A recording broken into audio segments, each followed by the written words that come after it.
Let's go. Let's go. Okay. Okay. Ready? 3. Cheers. Hello, Cheers. everyone. Well, hello, two of you, at least two of you.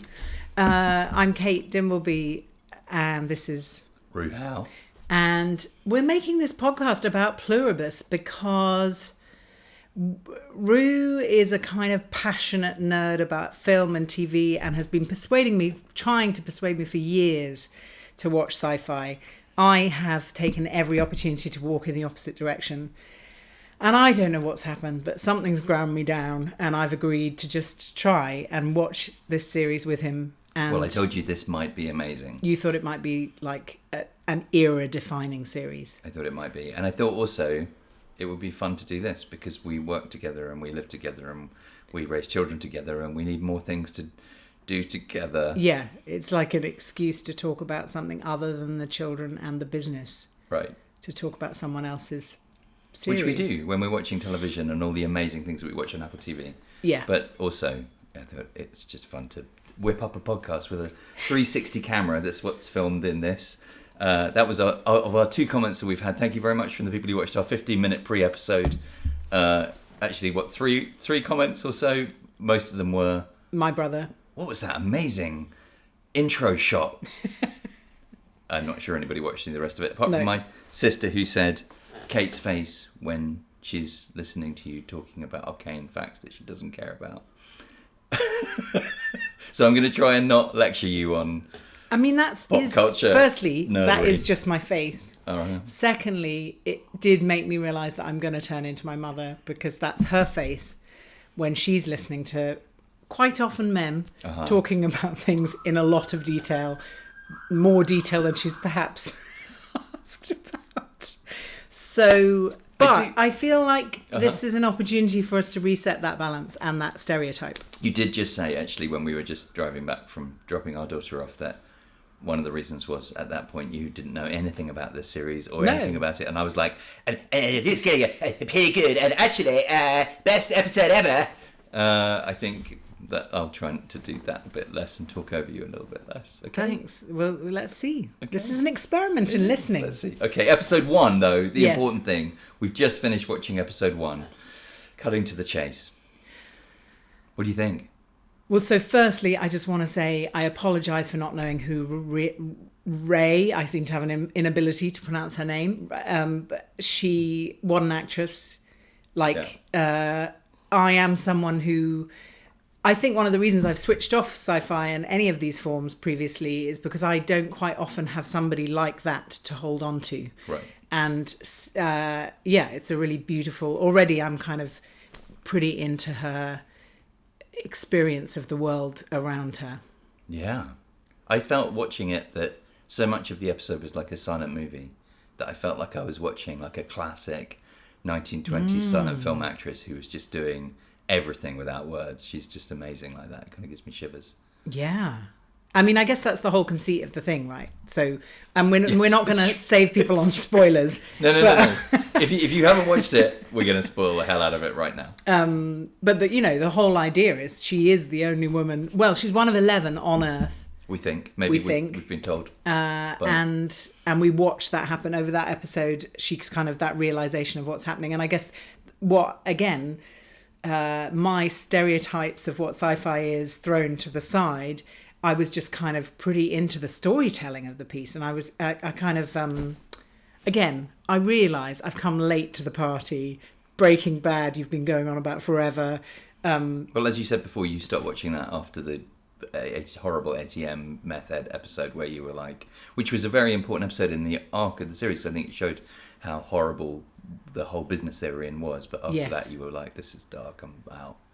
And then I watched the rest of it. And then, because I'd watched that, I watched Better Call Saul all by myself, which I just loved more. And I remember hearing you talking about the storytelling, and I couldn't, even when I walked past, which I quite often did, to go on somewhere else, I never quite got into it. But so I'm going to turn it on you, because you're the one who's watched a lot more of Vince Gilligan's stuff, and just say, you had this instinct, this is going to be an era-defining piece of TV. Where are you now after episode 1? Yeah, the only thing that I cut out from that pre-episode was I said, like, defining too many times. So I cut out one time where I said genre defining or something. Because Okay. I was like, oh come on. Yeah. But I think he's like, It's got promise. yeah, there's a lot of things from zombie movies and post-apocalyptic movies that are all really familiar scenes. That, I mean, we might come on to how it's made, but just so beautifully framed and shot and so funny. And I think There was that moment, wasn't there, where we both gasped when she was looking up at the sky. This was quite late on, and the trails were going. The trails. And the camera was like, I don't even know. I guess. And it was shot with lo-fi and grain, and it just felt like it felt like an impressionistic shot. It was great. Yeah. I think that it might change after this. So we haven't seen episode 2 yet. Everybody else will have just binged 1 and 2. Yeah. We haven't watched. We episode wanted 2 to get yet. it fresh. Your brother just while the emailed crisp us. packet. I mean, there are a few images that are just still in my mind of the crisp packet getting stuck in the machine. Oh yeah. And obviously the donuts. Oh my god. Your sister actually wrote in to us and was like, I don't think I'm ever going to eat donuts again. I think donut licking is going to be donut like Kool-Aid drinking the Kool-Aid, licking the donuts. Yeah. You drink the Kool-Aid as a victim, but you lick the donuts as an infector. That is something else. Those shots, funny enough, it's so visceral. So much of that stuff was so viscerally uncomfortable, like the tongues and the kissing. There's a lot of, and I thought what was so, everyone's spreading the virus through the kissing. Yeah. And yet Ray is like, what's her name as the character? This is another problem I have. Which I Carol. know. Yeah. Because it's my mum's name, which I kept on thinking. And you about also all the had a way really through, good fact about the fact that it's Carol. Oh yeah, this is a geek fact. Can Yeah. I do comic You book can guy? go geek. Okay. Yeah. So Otherwise, no one will listen. No. Okay. Fine. So patient 0 is like the woman who gets infected first, bit by the rat, is called Jen, and the main character that we're following is called Carol, and one of the writers and Vince Gilligan's former assistant is called Jen Carroll. There you Love go. that. They pepper all of this stuff through for people like me. Is it for people like you? Well, or little is it jokes, just little them bits like having that. fun and you little, think I'm it's sure for there'll be you? little Easter eggs all the way through because they usually are little Easter eggs for people who are And paying did attention. anybody know? Did any of us know anything about what this series? The only thing we knew it was going to be a woman who was sad when everybody else was happy because of virus. That something happened to make everybody happy. Yeah, but and there was a bit of like stuff like in the shots that I put from the trailer in the last episode were like people in hazmat suits doing something chemical, and it was like it looked like there was going to be some sort of post-viral thing. and I've just realised what I loved as well. Talking of that bridging between sci-fi and real life was the fact that her life, when you see it with her reading her shitty books to a kind of adoring fans who are obsessed by guys. Yeah. Raven. Is that, of course, her life is already this feeling of like, I'm spinning a lie here and everyone's lapping it up. Yeah. And suddenly she's now in this sci-fi world, which is much darker than that in a way. Did you? Yeah. Yeah. That's, I like that part of it. Yeah, and she's been pretending to be happy, right? She's been pretending to be upbeat and happy for everybody. And they've all been coming up and giving her that, and So I think one of the principles that we got told in the years that they were making this, and they kind of build up to this, as it was that she was the most miserable person on earth, and then somehow that was why she was immune from being happy. But that's not really. I think that was maybe a PR shield. She's much more just kind of... And her main character is called Y Caro, and the whole series, I know when they were making it, the code name, they always have code names. It's like Moody was working on Down Cemetery Road, and it was called... anyway, somebody else that we know. Someone working we on know. this show. Somebody we know in real Are life. we allowed to say that out loud? Yeah. She was working on Down Cemetery Road. So this is a young film student who was working for us as at our business, which is the Stables Stornoway or Interactive Stornoway. Video. Anyway, and she left in mysterious circumstances saying, I've got a job on an Apple series and I can't tell you what it is. And it turns out it was Down Cemetery Road. Yeah, which is the Mick Herron series which is the books that he wrote before Slough House, which, I mean, I wish I'd done this because I'd read all the books before Slough House came out. Is there any connection between that and just Apple this? TV? But anyway, why did we get to that? Why were we even talking? Jesus, what was that? What was the reason because for that? you were talking about this is what happens if you do it on a Friday night with a whiskey in your hand. This is whiskey from Stornoway, by the way. This is whiskey, but it's not actually from Stornoway. It's from near Stornoway. It's from the Isle of Lewis. Do you want to hold And it it's up? inspired by the fact that I think actually one of my nice things I like most about her character is there we go. It's almost empty. Whiskey. is that she drinks and smokes, and there's this like again this world that she's existing in before the world is turned upside down is one in which she wants to smoke and drink despite her partner not wanting her to. And also I thought that was clever, sad. The development of the fact that they were in a relationship, you saw them together, do you mean? Yes, and also that then her partner dies and she's thinking, why is she dead? And then we still don't know though. Like, as in, I think she died because she hit her head. Yeah. But then he did say some people have died. Like in the government, a whole load of people have died.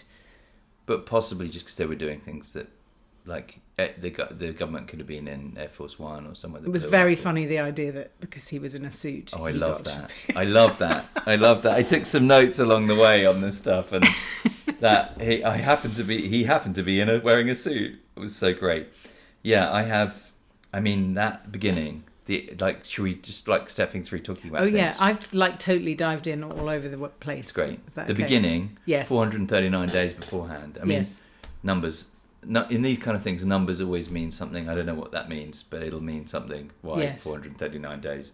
That it felt like there was a brilliant X-Files episode, which was about set in Costa Rica, going to the array up there. There were probably more than one of these X-Files episodes which was based on the WOW signal from the 70s, where like a signal that seemed to mean something was received, and a scientist circled it and went and wrote "Wow!" because it seemed to be a signal from outer space, and nobody's ever been able to trace it again until the comet that is now 3I Atlas, that's just gone around the sun and is coming back towards us, that our daughter is obsessed with.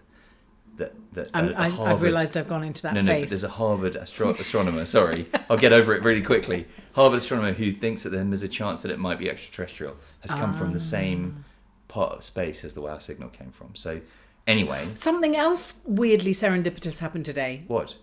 Something to do with Air Force One. Oh my God. So my sister also sent us, I haven't looked into it, a link to a Air Force One, the Air Force One base being shut down in America, because everyone had got a virus. And she sent us a message going, I wonder if a box of donuts was delivered, which we didn't know because we hadn't watched it yet, because she'd watched it before us. But yeah. Wow, there's a lot to unpack. Really. Anyway, so it starts off with that array and that amazing thing of those two scientists who could have been like in a different team's hands. That would have been like quite technical. Yes. Even in X-Files land, it would have been quite characters. Dark. And they were just like, the guy was laughing about it. I just loved them. I immediately was like, this probably is what those people are like. Yes. Like kind of in their funny jumpers. Yes. Like having sat around for years waiting for something to happen. Absolutely. By the way, there are fireworks going off. We're not in the room where we did the previous one because we're now back at home at night time. You won't be able to see it. Maybe I'll pan the camera across in post, but we have a view like the view of burning Albuquerque out over the night skyline of Bristol. We're going to do a 360 version of this to watch in a headset soon, I think. Oh, so you can just sit in the room with us and listen to this. Okay, nice. Anyway, all three people are going to be able to sit in the room both of you with will us. be able to do this. So exciting. That joke's going to get old. But oh my God, the reflection in the machine. You talked about it with the Chris falling down when he's bending down to the vending machine, and you just see the woman Jen coming, the shadow of her coming. So much. There's of a the lot of that so much happening, use isn't of there? frame, left and right, shadow, distance, reflection. Incredible. The cinematographer, more comic book guy, cinematographer, I can never remember. I think his name is Marshall Adams. And there's a pair of them. Him, Paul Donahue is the other one who does the cinematography, and they made Better Call Saul look so beautiful throughout. That's another nice thing about this, which is that our daughter is off studying film, and for ages you and her have bonded about film, and I've heard you talking about frames and all the kind of geeky stuff, and I've done what people do, which is let them. That's your thing. Yeah. But I'm excited about kind of seeing that in this, and maybe being when it's used, made to look more. These people who do this, and they did it so much in Better Call Saul, and Breaking Bad, I think, but they kind of really excelled at it. It's this incredible team of collaborative professionals, and you should, if you're watching this, you should really be listening to the official Better Call official. What's this show called? Pluribus podcast, which is put together by the editor Chris McCaleb after the show, and he gets all the team together, and there'll be an interview with Ray. Do you think they'll Siegel. have an actual structure rather than just ramble No. on? They'll just be asking them bit by bit about who the people are actually involved in the show. But what became apparent from listening to those shows is just how tightly knit they all are. Like the camera and the production, incredible production design, and the performers and the writers' room structure and post and the whole thing. It's all just such an incredible testament to the collaborative nature of film and TV. And I think because we're running a technology company in this age of AI, we're constantly hearing this kind of... We just come back from a big AI hype fest at Adobe Max in LA. And the first thing I thought, literally within about the first 5 minutes, was like, AI would not be able to, put so much humour into this film, or make it so kind of quirky and weird and funny, and these little, you know, all those moments, like the moment with the guy in the car when and also when she's trying to push the bodies off. And we haven't talked about the extras. The extras in the hospital. My God. I mean, the extras in the saloon. That saloon. Can I just say that saloon? I want to go to Albuquerque. I know it was a set, but I want to go to Albuquerque. I want to live in a world. And where we lived in Cumberland and BC, it felt like there's this Western saloons like that. But the idea of that place, and then she goes back in there, and there are people stuck dancing. Well, and there's a thing, isn't there? They do on social media. It's called like freeze thing, where people freeze. Okay, yeah. But it was like that times, like the whole thing of being choreographed. So you know, the drummer's finger doing funny little movements. And it wasn't bullet time like in The Matrix, where everything's frozen and people are moving around. That was just beautiful. Yeah. It was really cool. Incredible. And the reveal of that with the guide crashed, and then you knew she was like calling out to her girlfriend. You were like, oh no, it's gonna be her. Yeah. And then the reveal of that, and then the police car, and then the hospital, and then all the people in the hospital. I mean, I wish we'd recorded us playing. We were just like, oh my god, all the way through that. The baby on the counter. The baby, because I mean, obviously, because you had something to say about that. Well, previously, I said in the last pre-episode that I stopped watching Breaking Bad at the point with the cash machine and the baby, and because I found it too graphic and horrible. And so I was like, oh, maybe Vince Gilligan has learned something about not showing me. We don't have to see the baby. Yeah, her face to the mouth. Yeah. So on a Film Geek way, I started borrowing you about Battleship Potemkin in the car on the way back, about the pram going down the stairs. I think there's kind of a thing of like the moment of seeing a baby in peril, and you're just like, and then she's got to move on. But then through all of that tension, then she, as she's running with the stretcher, she knocks the guy over and says sorry. It's so funny. I mean, it's so funny. The whole thing's so dark and funny all at the same time. And I don't want to I'm obviously coming to it having said I'm not going to watch this. Right. So at the moment I'm like quite pleasantly surprised, because I genuinely think I thought, oh god, it's going to be one of these things. Who's going to want me? But I laughed out loud quite a few times from the start. We were chuckling. Yeah, and that's a mixture of the performances and. The writers' room. For those of you who don't know about the writers' room, again, listen to the podcast. It will listen to the official podcast alongside this, because they talk about their process, but their process is incredible. And I think American writers' room, from those people I know and just from listening to about it who've been involved in it, is pretty incredible. But theirs seems particularly incredible, and they have a room full of people where they call breaking these shows. So they get into the room and they go with the whole story arc. They decide what's going to happen to everything in the whole show, and they break that down episode by episode and as a whole arc for months, literally months. And then they assign different episodes to different writers, and then they go off and they write the episodes, but collaboratively with the room. And there are all of these people working together, but also working independently. And some of them will write and direct, and some of them will be writing for a director that's been brought in. I mean, there'll be a whole bunch of other amazing directors.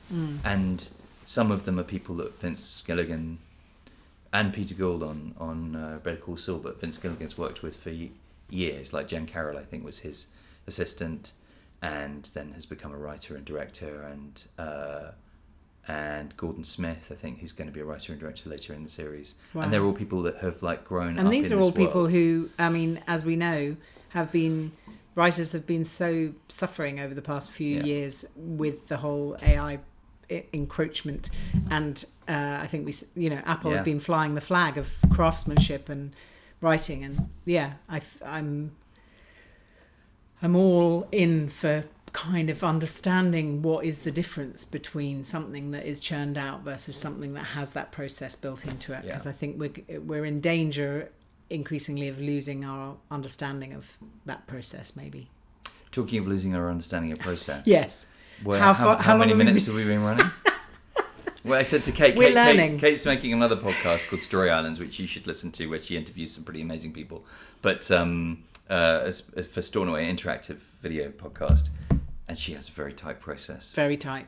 Where you think you maybe sometimes you're a bit too tight. But what are you saying? No, I mean you're keeping to time. Jesus Christ. Anyway, the main thing is we have to go and watch episode 2. Okay. So I think... Is there anything else from here we haven't talked about yet from this first episode? I mean, there was a lot to dive into. I feel like we can, Yeah.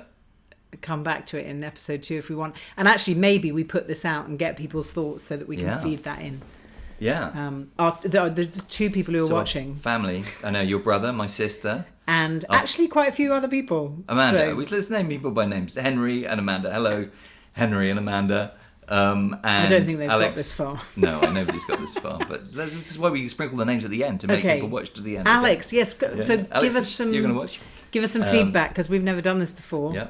And we have done it sometimes. But not like this. Yeah. And you said something about David Byrne in the car on the way home. Oh, yeah.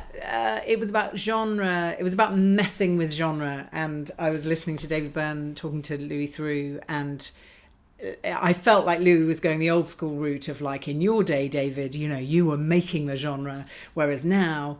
And actually what David Byrne said, because he's so cool, was that we're in this age where everybody has access to everything, whether it be 1920s silent movies or 1980s rom-coms, and this generation are smashing stuff up and like putting it together because the audiences are so literate. They're happy with that. And I think that the reason I haven't watched a lot of those more traditional genre films is because I get a bit bored if I know kind of where it's going. I just am like, oh yeah, I can just zone out here.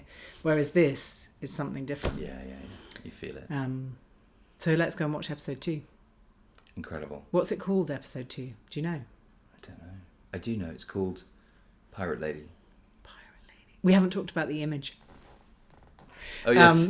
Well, our podcast image. Yeah. Well, our podcast image and the image of the Can I have show. some more whiskey? Yes, you can. We're about to neatly wrap up, but just tell us how you made our podcast image, Ruhao. I wanted to be inspired by the image of the main image of the show. So I spend a lot of time bashing AI for various different reasons as part of my work, but I did think that it could do quite a fun job of doing that. So I told it to use mine and Kate's headshots and mimic Ray Seahorn's image and have us screaming into the air, and it made people who are almost but not entirely unlike us, but similar enough to be uncanny.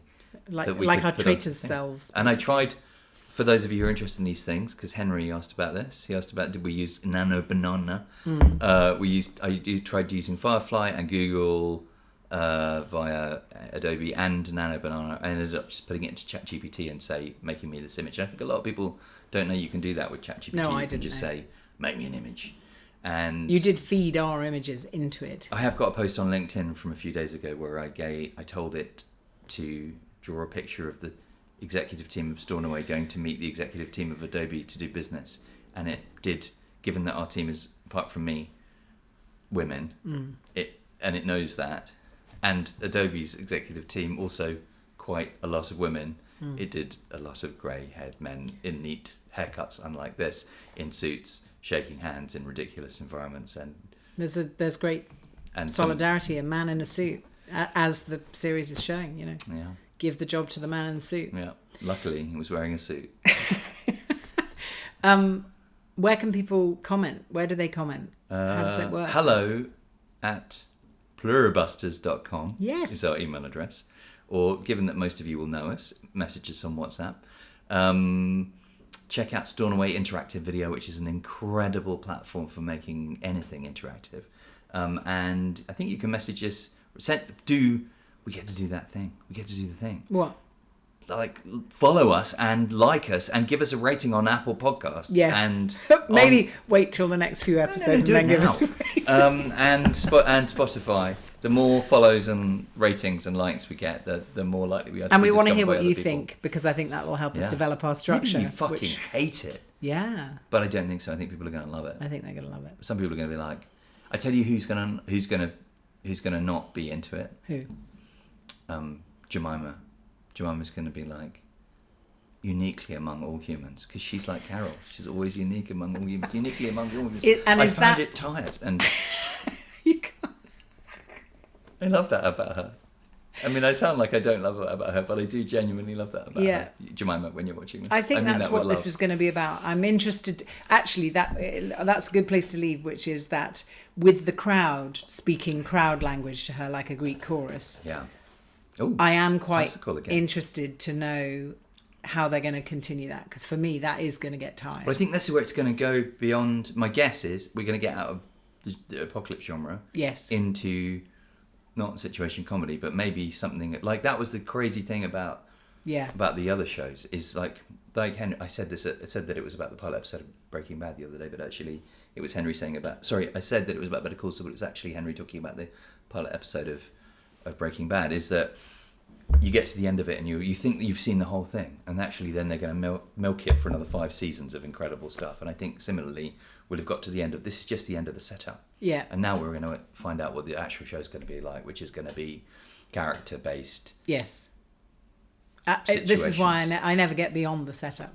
Right. But I'm going to do it now. Ray, We've got to it's gonna end. take you there. We're going to end now. Ray Okay. is going to take me into episode 2.